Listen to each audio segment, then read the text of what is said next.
سعید خدری رضی اللہ تعالیٰ عنہ سے روایت ہے کہ آن صلی اللہ علیہ وسلم نے ارشاد فرمایا اذا رأيتم الرجل يتعاهد المسجد فاشهدوا له بالایمان، تم جب کسی کو مسجد کی خدمت کرتے دیکھو تو اس کے ایماندار ہونے کی گواہی دو۔ تعاہد کے بہت سے معنوں میں سے ایک معنی جھاڑو دینا بھی ہے۔ حضرت عمر فاروق رضی اللہ تعالیٰ عنہ عموماً دوشنبہ اور پنجشنبہ کو مسجد قباء جاتے تھے۔ ایک دن مسجد میں دیکھا کہ جھاڑو نہیں دی گئی۔ خود آپ نے کھجور کی شاخ لے کر مسجد کو صاف فرمایا، پھر لوگوں کو تاکید فرمائی کہ مسجد کو مکڑیوں کے جالے وغیرہ سے پاک صاف رکھو۔ ایک دفعہ آپ نے فرمایا اس مسجد کو ہر طرح کی گندگی سے پاک صاف رکھو، یہ اس لیے کہ اس میں ذکر اللہ اور تلاوت قرآن پاک ہو۔ مسجد کی صفائی کا معاوضہ کتنا بڑا ہے۔ آخر میں اس حدیث کو ملاحظہ فرمائیں اور اندازہ لگائیں کہ خادم مسجد کا اجر کتنا بڑا ہے۔ من اخرج اذى من المسجد بنى الله له بيتا في الجنہ، ابن ماجہ۔ فرمایا جو شخص مسجد سے گندگی نکالے گا اللہ تعالیٰ اس کے لیے جنت میں گھر بنائے گا۔ اس حدیث کو پڑھ کر ہر مسلمان کے دل میں مسجد کی خدمت اور اس کی صفائی کا جذبہ پیدا ہونا چاہیے کہ اس معمولی خدمت کا اجر اتنا بڑا نصیب ہوگا۔ اس تفصیل کا محاصل یہ ہے کہ مسجد کو جو دربار الہی ہے، ہر طرح کی گندگی، خس و خاشاک، تھوک، بلغم، گھناؤنی چیز اور شریعت میں جو بھی نجس اور تکلیف دہ ہے وہ اس سے پاک صاف رکھنا ضروری ہے، اور جو اس خدمت کو انجام دے گا اللہ تعالیٰ کے یہاں سے اس کو بڑا اجر ملے گا۔ پھر یہ بھی واضح ہو جائے کہ یہ خدمت باعث ذلت نہیں، باعث عزت اور رضا الہی ہے، اور یہ وہ عظیم الشان خدمت ہے جسے خود سرکار دو عالم صلی اللہ علیہ وسلم نے اپنے ہاتھوں انجام دیا ہے، اور آپ صلی اللہ علیہ وسلم کے جلیل القدر صحابہ کرام نے۔ اسی علت اذیت میں مکڑی کے جالے بھی آتے ہیں کہ آدمی طبعاً اس سے بھی تکلیف محسوس کرتا ہے۔ ہمارے زمانے میں اس طرف توجہ دینے کی بڑی گنجائش ہے۔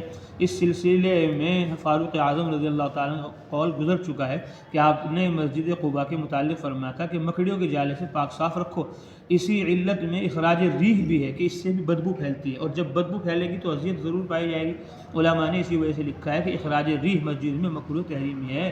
معتکف کو البتہ بعض نے معذور قرار دیا ہے، یوں اجتناب ہر حال میں اولا ہے۔ ایک حدیث میں ہے کہ فرشتے نمازیوں کے لیے اس وقت تک دعائیں کرتے ہیں جب تک وہ حدث نہیں کرتے ہیں۔ خوشبو کی دھونی، صرف یہی نہیں کہ مسجد کو بدبو اور گندی چیزوں سے بچانا ضروری ہے، بلکہ تطہیر و تنظیف کے ساتھ تطیب بھی مطلوب ہے۔ ایک لمبی حدیث میں یہ ٹکڑا بھی آیا ہے حدیث کا، اتخذوا علی ابوابها المطاہر وجمروها فی الجمع۔ فرمایا ان مسجدوں کے دروازوں پر طہارت خانہ بناؤ اور جمعے میں ان کے اندر خوشبو کی دھونی دو۔ یہ حضرت صلی اللہ علیہ وسلم کا حکم ہے کہ مسجدوں میں طہارت خانہ اور خوشبو کی دھونی کا انتظام کرو۔ فاروق اعظم ہر جمعے کے دن دوپہر میں مسجد کے اندر خوشبو کی دھونی دیا کرتے تھے۔ ساتھ ہی یہ حکم بھی جاری کر دیا تھا کہ ہر شہر کی مسجدوں میں دوپہر کے وقت خوشبو کی دھونی دی جائے۔ حضرت عائشہ صدیقہ رضی اللہ تعالیٰ عنہ کی وہ حدیث گزر چکی ہے جس میں حضرت صلی اللہ علیہ وسلم نے فرمایا کہ مسجدیں بناؤ اور ان کو پاک و صاف اور معطر رکھو۔ ان احادیث سے معلوم ہوا کہ مسجد میں لوبان، اگربتی اور دوسری خوشبو جلائی جائے، جمعے کے دن اور بھی اس کا اہتمام رکھا جائے۔ مسجد کی صفائی برش سے کرنا۔ سوال: مسجد میں بجائے جھاڑو کے بالوں کا بنا ہوا برش استعمال کرنا کیسا ہے؟